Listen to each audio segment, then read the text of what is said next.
Books to Huda! Today I have a haul for you of books and other entertainment type things because I've got a goodish number of books, but I also got a couple of great things for Christmas that I wanted to share. So let's get to it. First up, I have talked about this in a previous video, but I haven't hauled it yet. I got Carrie Fisher's The Princess Diaries, which I read in a couple of days. I really loved it, which made it really sad for me when she passed. So I do recommend this. It was good. I really enjoyed it.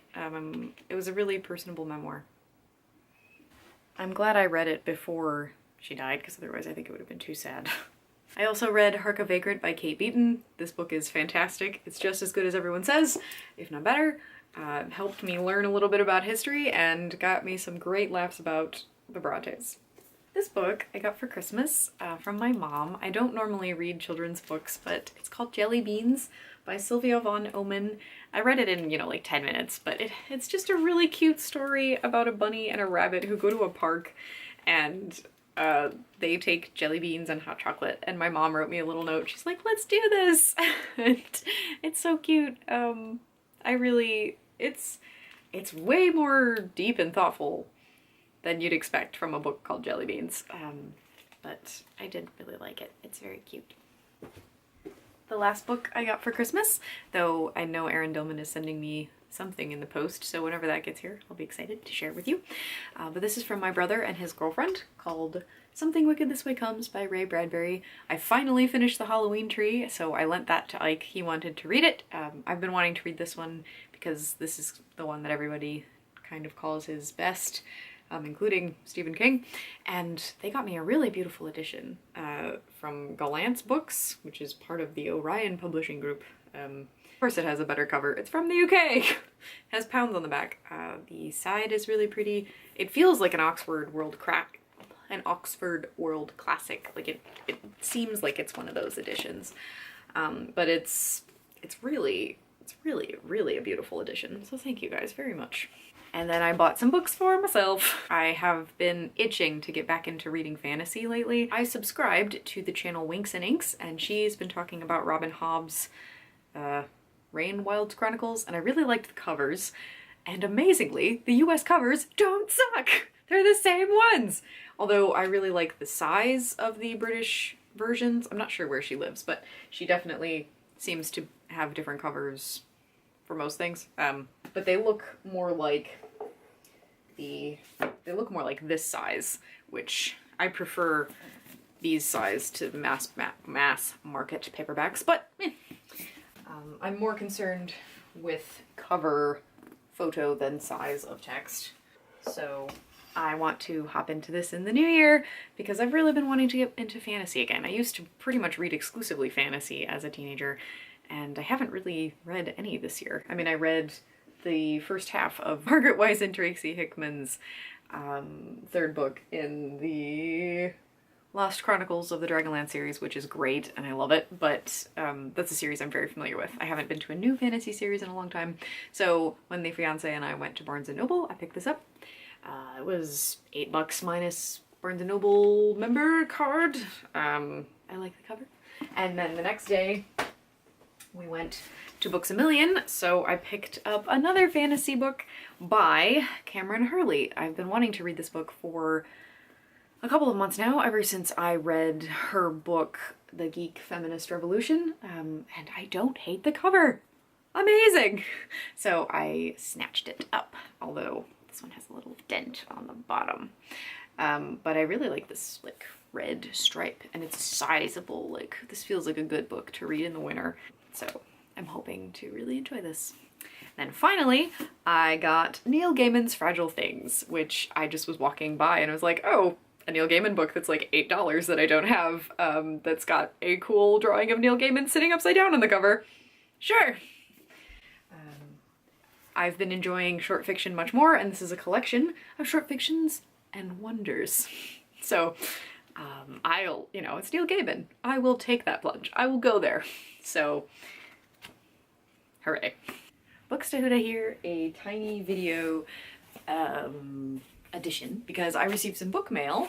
I think this is my holiday present from the lovely Erin Dillman. So I'm going to open because she enjoyed my unboxing so much last time. I'm very excited. If this is not from her, then I don't know what I'm doing, but so beautiful. Yeah, they are from Erin. So thank you very much, Erin. Ooh, Audrey Niffinger, Raven Girl. She wrote The Bookmobile, which I read and loved this year. This is beautiful. Thank you. I can't wait. Ooh, I'm gonna read this tomorrow on January 1st. And a Shakespeare coloring book! Oh my god! Ah! This is amazing! Thank you so much, Erin. You always know just what to get me. These are so cool! I'm definitely gonna color some of these and hang them up. Look at how beautiful this is! Ooh, look at this Hamlet skull. How cute! To be or not to be with a little bee. Well, two bees. To be or not to be. Okay. Well, thank you very much, Erin. And happy holidays, everybody. Books to Huda. That concludes the book portion of this haul. I wanted to display a couple of movies and things I got because they're kind of bookish. This is based on a book. I listened to the Penguin podcast interview with Colm Toibin, if that's how you say this guy's name. The author of the film Brooklyn. I mean, the book off of which the film Brooklyn is based. I've heard great things from Sana, who runs Books and Quills, or who is Books and Quills on BookTube, and she pretty much can make me buy anything. So I got it on Black Friday at Target for like $4. Same with Me Before You, which is somewhat problematic, but it was such a cute, sad movie. Kendra and I saw this together. I really loved Emilia Clarke's character and her sense of style, so anytime I feel like sitting alone at home and crying my face off, I will watch Me Before You. Then, we know how I feel about Tom Hiddleston, right? We know this. So, I bought this before it went on Prime, but I bought the uncensored edition of The Night Manager. I think I got it like 15 bucks at Target. It's the DVD, not the Blu-ray, but that's okay. I've seen this before, but it's worth watching a bunch of times, so I'm gonna rewatch this in 2017. Finally, I've been getting back into gaming. I used to game a lot as a teenager. I pretty much exclusively played Japanese RPGs, pretty much the Final Fantasy series and Star Ocean and Kingdom Hearts. And I've been getting back into gaming by playing World of Final Fantasy, which I left the case downstairs, but I'm having a lot of fun. It's a big nostalgia trip, and it's not a difficult game to play, which makes me much happier about playing it. So I picked up a couple other games for my PS4. I got an Amazon gift card and I bought Star Ocean 5, Integrity and Faithlessness, whatever that means. But Star Ocean 3 is it's my favorite battle system of any video game, and I really hope this doesn't suck as much as some people say it does. I watched some gameplay videos, but I ended up paying like $3 for it with the gift card, so it's gonna be worth $3 because my favorite voice actor from English voices is Crispin Freeman, and he plays this character.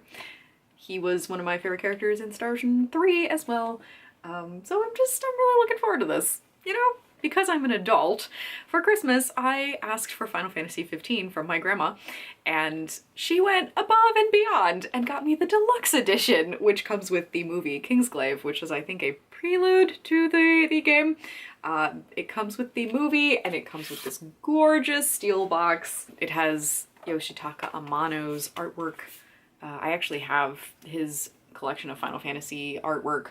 Look at it, it's so beautiful, I might cry. So I haven't started this yet, but I want to. I might start it today, who knows. They have a little artwork from the World of Final Fantasy game in here.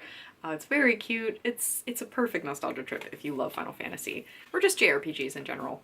I'm obviously getting a little like squeaky about this game. It's been in development for 10 years. You know, it originally was announced as Final Fantasy Versus 13, and it looked super awesome then. I'm not as excited for it as I used to be because I've been waiting for it for 10 years. I have heard from my cousin, who is quite an avid gamer, that it doesn't suck, so that gives me hope. I bought the very prestigious stupid Le Pen in burgundy, and I used it today, and it's great. Because I got a Books A Million for $1.99. It's amazing. I love it. I want all the colors. So I'm really done now. Thank you very much for watching. I'll probably buy more bookish things soon, so I'll have another haul up when I buy them. Bookstuna!